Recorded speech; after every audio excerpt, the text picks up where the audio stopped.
Welcome back to the Age of Unreason. I don't know how many of you folks are following the New York City Mayor Eric Adams story, but it is definitely another prime example of corruption in the current presidential administration. So what am I talking about?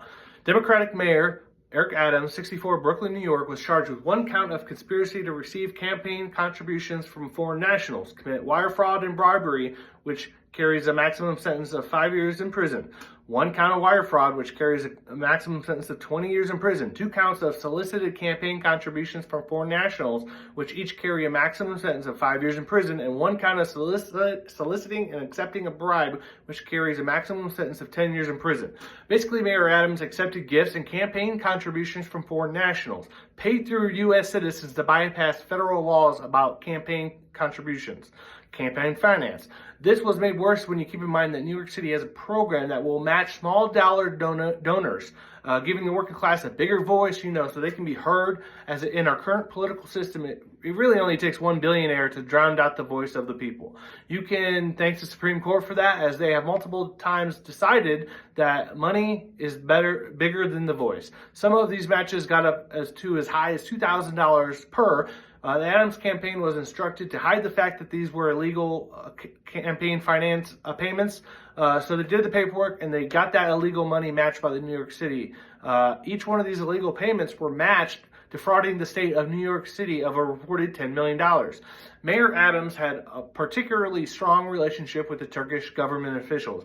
They orchestrated and a lot of the funneled foreign national money they sent to Adams, and all the free shit they gave him came with strings attached, as it usually does. So one of the favors his foreign national buddies called in, Mayor Adams was instructed that he needed to pressure and force the city of New York City and their fire department to permit a brand new 36-story skyscraper in time for a high-profile visit by the president of Turkey. The building would have been unsafe in case of emergency, unnecessarily putting New York City's firefighters' lives at risk.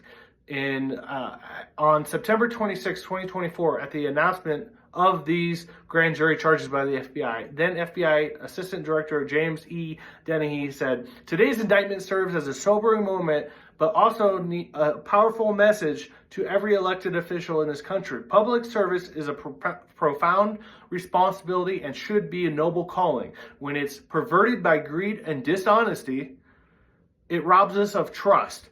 This is a reminder that no one is above the law or beyond reproach." Greed, dishonesty, robs us of trust, right? That is our issue in America right now. The public doesn't trust institutions, so a dictator, authoritarian can come in and delete those agencies, and he's going to consolidate all that power, and you're going to be fucked. So here we are. We have a corrupt Democratic politician, being charged with crimes he has seemingly been proved to have committed. Adams is dismissing it, of course, as a witch hunt like Trump.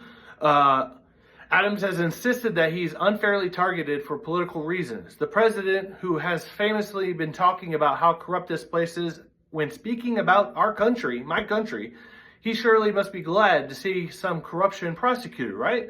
Well, not when Trump has something to gain, nor when a tough guy like Trump sees a mark. Mayor Adams has seemingly since courted President Trump and his administration, offering his full subservience in allowing ICE to conduct unfettered and unchecked raids on whatever and whenever they like. He is on his knees to avoid prosecution.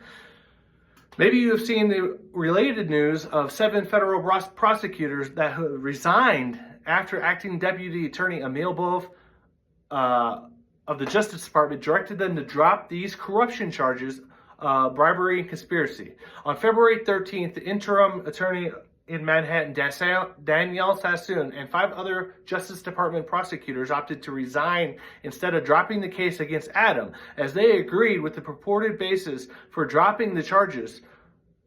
They disagreed. Sassoon wrote in her resignation letter that Adams' attorneys had asked prosecutors for a quid pro quo of Adams helping enforce Trump's immigration policies in exchange for dismissal of the charges. Adams denied there was a deal. On February 13th, Emil Bove accused Sassoon of insubordination and apparent misconduct. after her resignation, by the way. Bove also characterized the intended dismissal of Adams' case as policy of a duly elected president, a king, as he has called himself, by the way. Bove then gathered the remaining roughly 24 public integrity division prosecutors, telling them that those who did not agree to sign the motion might be fired, and those who did might be promoted. That's corruption. Emil Bove wrote that Sassoon and other prosecutors would likely be investigated by the Attorney General under Executive Order 14-147, entitled Ending the Weaponization of the Federal Government, signed by Trump on his first day of his second term, and Bondi's federal memo entitled Restoring the Integrity and Credibility of the Department of Justice. Sounds like a mob fucking strong-arming, right? Emil Bove eventually smoked out some of the prosecutors that lacked backbone. He and two other prosecutors signed and filed the motion on February 14th. Now it's up to a federal judge to rule if this case actually gets dropped. Keep in mind that if the judge drops them, they are not dropped like you would imagine that to mean. They will be dangled over his head like a bag of bricks, because if he doesn't fully cooperate, and they will recharge him, leaving him no choice but subservience. Regardless of how nasty the immigration roundup goes, he's going to let it happen. He can't check president because he has a bag of bricks, charges over his head. They were taken off the table for now, but he can face the prosecution again. Sounds like blackmail, sounds like Trump is fully okay with leaving a corrupt politician in office of the biggest city in the fucking country, as long as he has dirt on the guy, as long as he can puppet him around, a puppet government type shit. So because of the brazenness of this action of mayor and him not stepping down and trying to get out of charges, 4 of his 5 deputy mayors have resigned as of February 17th. So who was the acting Attorney General, Emil Bove? Well, for one, I can tell you he was part of Donald J. Trump's defense team. On January 31st, 2025, these are some of the things he did while he was acting Attorney General.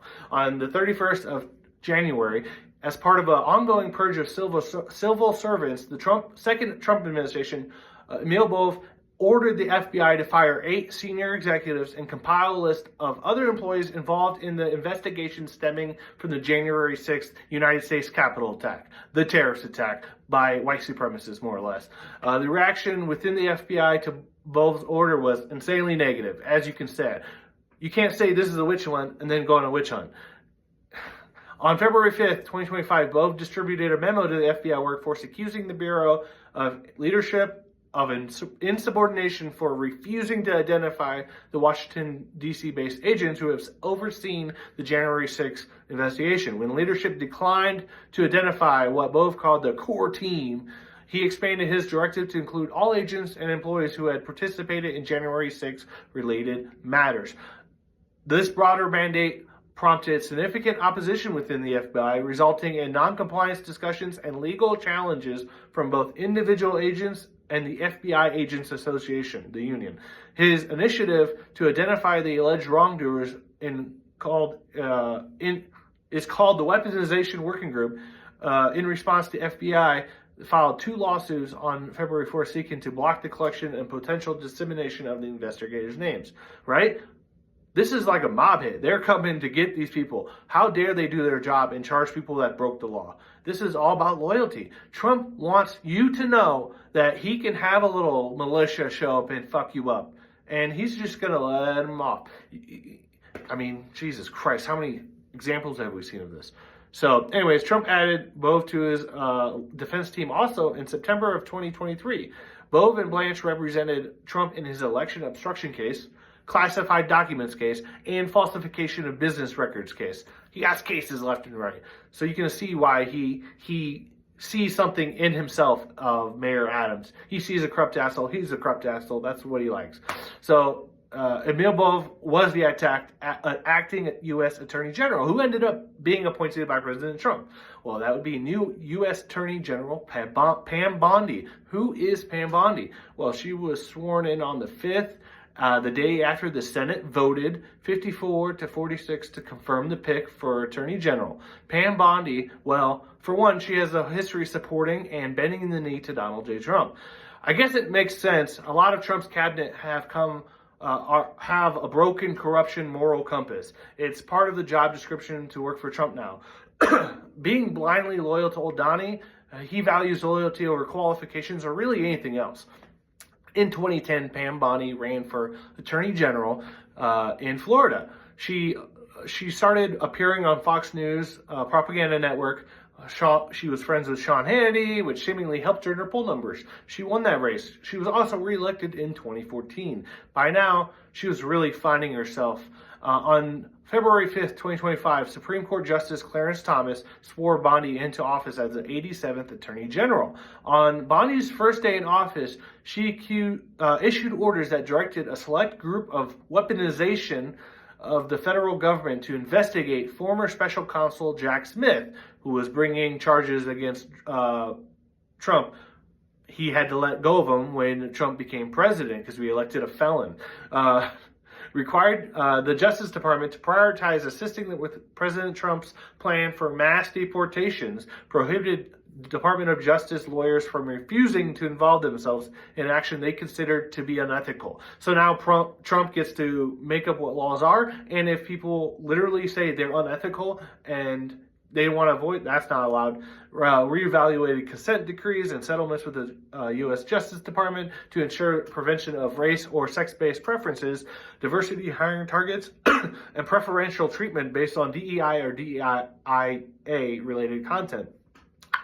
The moratorium on federal executions, she ended the moratorium on federal executions and ordered the Justice Department to assist state and local prosecutors in their attempts to secure death sentences. The halted DOJ funds to sanctuary cities.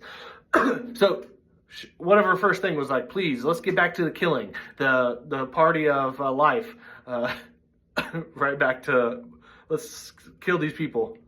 So what's some of Pam Bondi's history that would lead me to believe she fits right in with Trump's group of corrupt authoritarian squad leaders, a dream team of dickheads, you might say. So in 2013, Pam Bondi also received criticism following a campaign contribution from Donald J. Trump. You don't say. Basically, prior to a donation, she was Attorney General for Florida. She had received at least 22 fraud complaints regarding Trump University. A spokesman for Bondi announced that her office was considering joining a lawsuit initiated by Eric Schneiderman, Attorney General for New York. So her job as Attorney General is to look out for her citizens, and so she had complaints.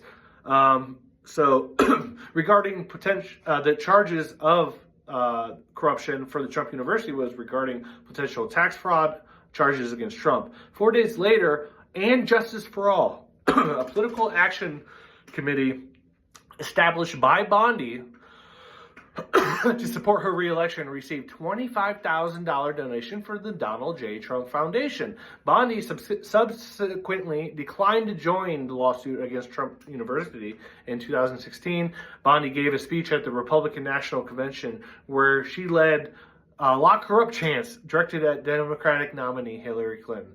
So you can see where this is already brewing, right? 2018, Bondi joined 19 other Republican-led states in a lawsuit to overturn the ACA's ban on health insurance companies charging people for pre-existing conditions higher premiums and denying coverage outright. So she's for the money interest, right?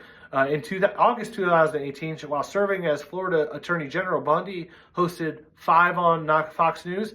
Five on Fox News 3 days in a row, and also appeared on Sean Hannity's Fox News show. Fox News claimed that the Florida Commission of Ethics had approved Bondi's appearance on the program. However, a spokesman for that commission denied that. Pam, in 2019, registered as a foreign agent, joining a law firm represent the state of Qatar before the Olympics. She did have to leave, though, in 2019 because she had to join President Trump's team for his first impeachment hearings in 2020. Pam Bondi spoke in support of Trump and his 2020 at the 2020 Republican National Convention.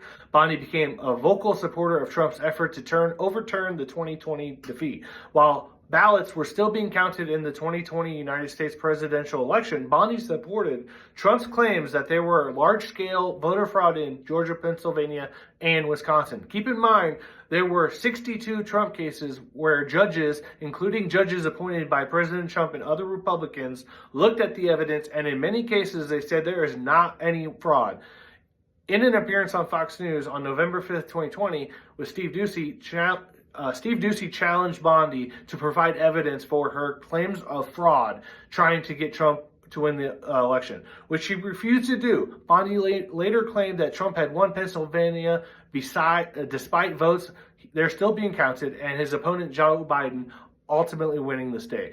By 2024, Bondi led the legal arm of the Trump-aligned America First Policy Institute, a nonprofit that planned policies for a potential second Trump term.